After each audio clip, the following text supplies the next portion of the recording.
A lot of folks ask me why their dishwasher doesn't get everything clean. I tell them it may be your detergent. That's why more dishwasher brands recommend Cascade Platinum. It's specially designed with the soaking, scrubbing, and rinsing built right in. Cascade Platinum's unique action packs dissolve quickly to remove stuck-on food for sparkling clean dishes the first time. Choose a detergent that lets your dishwasher do the dishes. Cascade Platinum, the #1 recommended brand in North America. Tomorrow, we're talking to the legends of this year's Super Bowl halftime show, plus our flashback to their first time on E.T. E.T. Oh, yeah. Nothing but a G thing, baby. But back to the big game. If you don't have a dog in the fight, how about the ones playing in the Puppy Bowl? Meet Fatima and Eva. Puppy Bowl 18 streams exclusively on Discovery Plus and airs on Animal Planet on Sunday. By the numbers, there are 118 dogs. Happening now. Firefighters finding a body in this West Bexar County home hours after the initial response. I'm Max Massey. I'll have the latest. And I'll be right back with an update to Saturday's cold front and what it means for your weekend. I'll see you in a bit. Plus, lessons learned. We continue to take a look back on last year's freeze and how it affected us. We go behind the scenes here at the newsroom at KSAT and talk about what we learned and how we're prepared to serve you better the next time.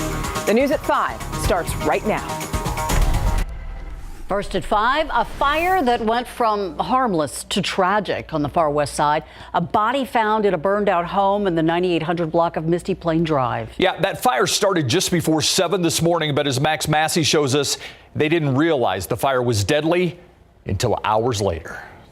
They noticed heavy smoke coming from the house behind me, and they requested assistance from other districts. This was the scene around 7 a.m. today when firefighters here said the home was clear. Did a preliminary search of the residence and did not find anybody.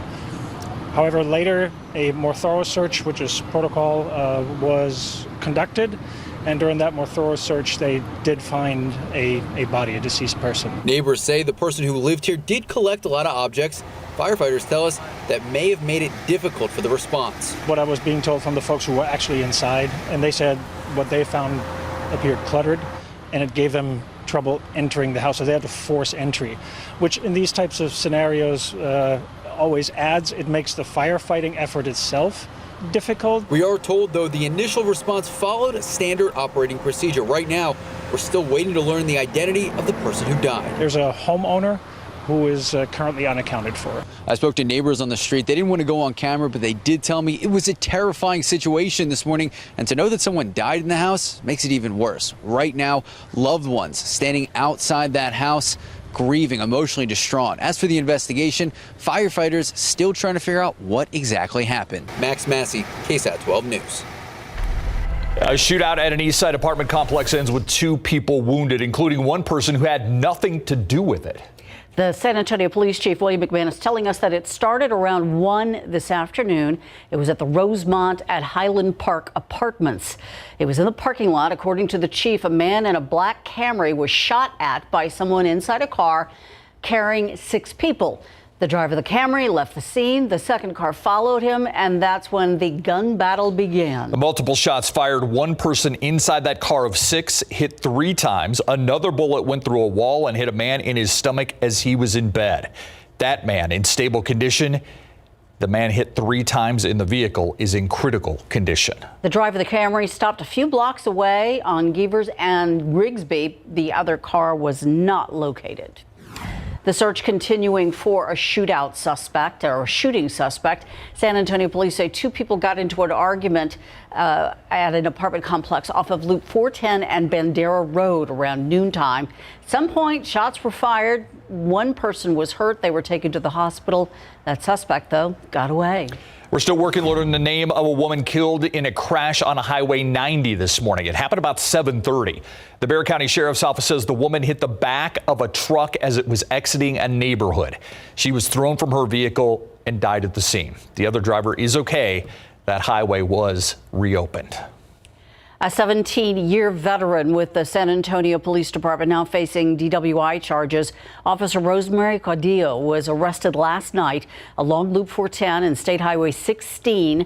Investigators say she was stopped on the side of the road and was found with an open container. She was off duty and has been suspended without pay. He went to a Jack in the Box drive-thru but didn't drive off with any food. Instead, Seguin police say he made off with cash, and it's not the first time he's done this. They want help finding him. Here's a much better look at the suspect. This happened February 3rd. Police say the suspect created an order. When he got to the window, he reached in and stole money from the register. This is the getaway truck. If you have any information, call the Guadalupe County Crime Stoppers. That number 1-877-403-8477. We're ready to give you an update on COVID-19 cases. Metro Health reporting 701 new cases and 7 new deaths. The 7-day average, 1,465. There are 906 COVID positive patients in the hospital right now. 236 of them are in the ICU. 114 are on ventilators. U.S. hospitalizations, though, have dropped below 100,000 for the first time in more than a month. That's according to the Department of Health and Human Services. That news coming at a time when states are easing up their restrictions. Several more states expected to drop their mask mandates in the coming days. We know that in different areas of the country, cases have fallen more significantly, and this will lead to different approaches and different timing, and we will continue to coordinate closely with state and local leaders. And while states are easing up their restrictions, children under the age of 5 still can't get vaccinated. However, the U.S. says it's getting ready to roll out 10 million doses of the Pfizer vaccine if the FDA grants emergency use authorization. The FDA's Vaccine Advisory Committee is expected to make that recommendation next week. That decision is ultimately up to the CDC, as the director must sign off before an estimated 18 million kids ages 6 months to 5 years can get vaccinated. The concerns are growing as the Ukraine conflict continues. So why should we care? Well, it could impact the price we pay at the pump even more than it already has. JP Morgan projects oil prices to rise to $120 a barrel if the issues derail Russia's crude exports. Tensions between Russia and Ukraine have already inflated oil prices. Barrel prices hit a 7-year high this week at $94 a barrel. Russia, the world's #2 producer of both oil and natural gas, second only to the United States in each category. There's a live look outside. A clear sky earlier this morning, just barely above freezing at 34, then a high temperature of 72 degrees this afternoon. And that's a little above average for this time of year, considering the average high is 67. Take a look at the weather watchers. For the most part, low to mid 70s, 75 Del Rio, 74 in Floresville, and near 70 in Windcrest. New Braunfels at 72. This evening, of course, temperatures cooling pretty efficiently. We'll be down in the upper 40s by midnight. Clear sky, calm wind. Have some long sleeves for this evening. We'll talk about some changes to the weekend forecast regarding Saturday's cold front in just a bit. Thank you, Adam. As we approach the 1-year anniversary of the February freeze, we're taking time to reflect on the experience and what we've learned since then. Our Stefania Jimenez went back behind the scenes here at KSAT and spoke to our news team about their biggest takeaways from last year's weather event. Unprecedented. That's one way of putting it. Last year's winter freeze was unlike anything Texans have ever experienced. For days, temperatures were freezing. These conditions are the worst we've seen them throughout this winter weather event. Meteorologist Sarah Spivey says losing power changed everything.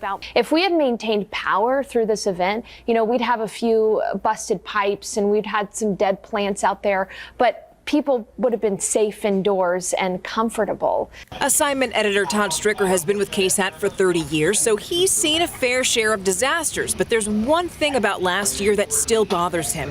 It's the feeling of helplessness.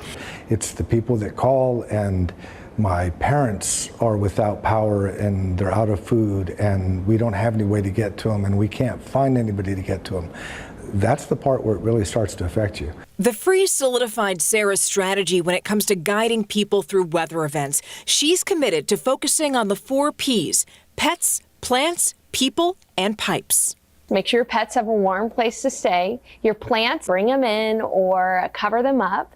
People who do not have central heating, make sure that they have a place to stay that's warm. And then finally, pipes. We have to start to think about, okay, what are we going to do to make sure that we don't have those plumbing issues again? As for Todd, he still thinks about the people left out in the cold last year. It's renewed his commitment to journalism. All we can do is give the people the information on what happened and what we can figure out what happened with it, and hope that they make changes, and the people that represent them, that they reach out to them and hope that they'll hold them accountable. Stefania Jimenez, KSAT 12 News. Lack of information, just one of the many problems we ran into a year ago. Tonight, we're going to take this topic one step further. Stefania Jimenez and I are debuting a new live streaming show called Breakdown with Steph and Steve. The focus of the first episode is 1 year after the winter storm. Is CPS Energy prepared for another? One of the guests on the show will be CPS Energy interim president Rudy Garza. He says CPS never expected the weather to get as bad as it did. But since then, he says the company has made changes. You know, we never contemplated an event of that scale, so, you know, we've gone back in and really, you know, reprogrammed that to make sure we can, you know, we can meet that type of catastrophic event. Again, you can watch Breakdown with Steph and Steve tonight at 7. It's on KSAT.com, KSAT's Facebook page, YouTube, and KSAT Plus. You can join the conversation by using the hashtag Steph and Steve on all social media. We want you to take part in the conversation. Did you overuse your stovetop during the holidays? All that cooking and baking could call for a deep cleaning. Coming up, we're going to show you what works best for all the grit and grime. And we're talking Super Bowl parties. If you're hosting, it could cost more this year. Which game day treats you might want to rethink? But before we go to break, let's talk Fiesta. The Texas Cavaliers announcing their finalists and grand prize winner of the 2022 River Parade Art Contest. This year's theme, Texas Alfresco. The students submitted their interpretation of it, and the winners will receive art camp scholarships. What a treat for the grand prize winner, who also gets a year of Whataburger and an honorary float at the parade. The Texas Cavaliers River Parade, by the way, it's not that far away when you think about it. Monday, April 4th. I'm Myra Arthur here in the KSAT 12 newsroom as our team is working on our 6 o'clock newscast for this evening. And tonight, the Biden administration providing money for crack pipes. That's a headline that's causing some whiplash. Well, tonight we run that through our trust index. Is that true? And is there more to this story? Our Alicia Barrera working on that claim. Plus, it has taken millions to combat COVID-19, and we're just talking about the money for healthcare providers. Tonight, we're breaking down how much local providers have received through the CARES Act and how exactly that money has been used. That and more coming your way on the news at 6. Thank you, Myra.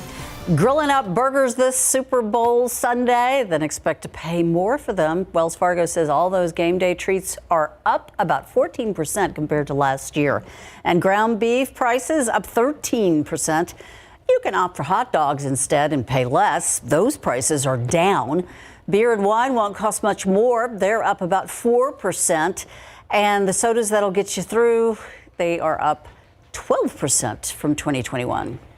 And if you're doing a lot of cooking on your stovetop this weekend, chances are there's probably some greasy grime that's going to be left behind. So what's the best way to deep clean it? 12 on your side's Marilyn Moritz with advice from the experts. Melinda Montanero did a lot of holiday hosting. The stovetop, the ovens, the entire kitchen was a mess, and I needed about a good week to go through and deep clean everything. Tackling the mess sooner rather than later is best because leaving spills can actually start to affect performance. On a gas range, it can clog the burners, which makes them tough to light and produces uneven flames in some cases. And for glass smooth tops, sugar-based spills like chocolate or tomato sauce that are allowed to sit for too long can damage the surface. The cleaning pros say simple, hot, soapy water is your friend. For gas ranges, you can use dish soap and water as your solution to clean everything from surfaces, grates, and burner covers. Just remove, soak, and scrub. If the grates and covers are really gunky, slip them into a sealable container with a 1/4 cup of ammonia. It will break down the stains and make cleaning easier. For clogged burner ports, you can use a paper clip or safety pin. You also want to avoid using steel wool or abrasive cleaners on the cooktop. That's especially true for glass cooktops. Instead, use a soft sponge or wet paper towel to wipe away spills. For heavy, burned-on residue on smooth tops, use a razor blade or glass scraper made for this purpose. Hold the blade at a 45-degree angle so you don't scratch it. As for cooktop controls, most can be removed and washed with hot soapy water. Marilyn Moritz, KSAT 12 News. Check out traffic right now, and we are looking at 35 at Randolph. Looks like maybe some construction there. It might be an accident. It looks like the Hero trucks are out there helping somebody right now. This is I-35 at Randolph. Meantime, taking a look outside with live cam. Ooh, there's the rodeo. And you need to know that tomorrow night from 7 to 9, we're going to be carrying the rodeo for the first time in history live on our air, commercial free. That's tomorrow right here on KSAT 12, and then we're going to have a post-rodeo show from 9 to 10 to show you where everything is because it all got moved around. Yeah, the carnival's a different place than it normally is, and they're ready for tomorrow night, it looks like. You know, the place is looking great, and you're going to love the new changes that are underway there. And Adam's going to be there with us tomorrow as well. Just point me toward a mechanical bull, then we're ready to go. They have real ones there. Why don't you try that out? I'm good with mechanical type, okay, all right. Once you hit 40. The ones that you put the quarter in? No, just the ones where that guy starts moving it, you know? Oh, okay. Yeah, and then he cranks it up and dumps you off it. Anyway, 70 degrees until Saturday, so more warmth on the way, at least for the afternoons. A Saturday morning cold front will be affecting us, and you'll notice it. Not a very strong front, but a medium strength front, and there are some elements of it that will really stand out. As for morning temperatures here in San Antonio, near 40 the next couple of days. By Sunday morning behind the cold front, notice not a huge drop. We'll just be down close to freezing, but probably a degree or two above. All right, let's talk about that next system and our overall weather pattern. Yeah, obviously it's been quiet. We have a few high, thin clouds in the panhandle, and that's all we have to talk about in our sky above Texas again today. A little bit of activity around the Great Lakes. That's part of this dip in the upper level flow that we have here. And that's not even associated with the next cold front that's going to be hitting us on Saturday morning. So let's go through time with our futurecast here. More sunshine tomorrow, more sunshine on Friday. And cold front starts to drop into Texas during the day on Friday and hits us around or a little before sunrise on Saturday. With it, the slight chance of a few little showers or sprinkles.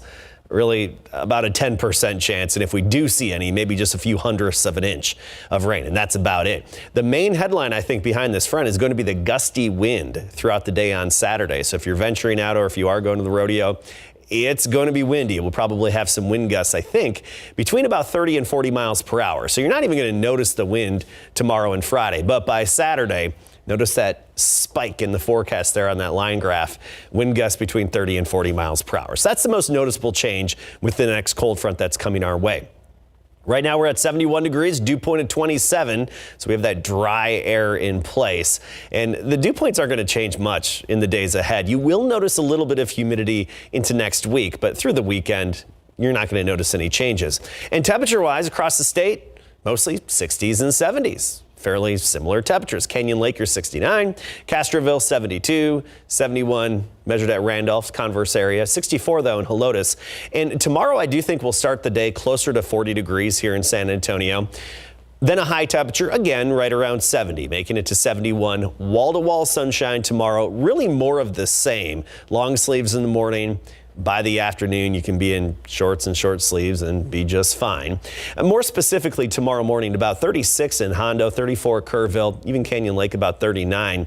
But in and around Bexar County and surrounding communities, right around that 40-degree mark to start the day. And by the afternoon, if you like today, you're going to love tomorrow again, right near 70 with a lack of any mugginess in the air.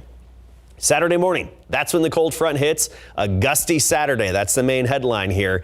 And that's also going to be cooler as well. Notice that high temperature on Saturday, only in the upper 50s. So gusty and cooler, not as cold as what we've had recently, but you'll notice it. Then we get into next week, Valentine's Day, sunny and right near 70 degrees, just fine. You're looking forward to that. I think he is, yeah. All right, so are the Spurs ready to make a deal? Or should I say ready to make another deal? Well, yeah, because they made one today. Juancho Hernan-Gomez, we knew him well for only 5 games. He is now gone. Who do we get in return? We will let you know as the Spurs make a trade before the deadline tomorrow.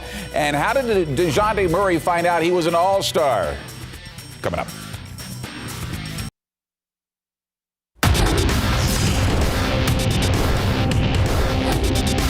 Pop called me, and he just was joking around for a minute about other stuff.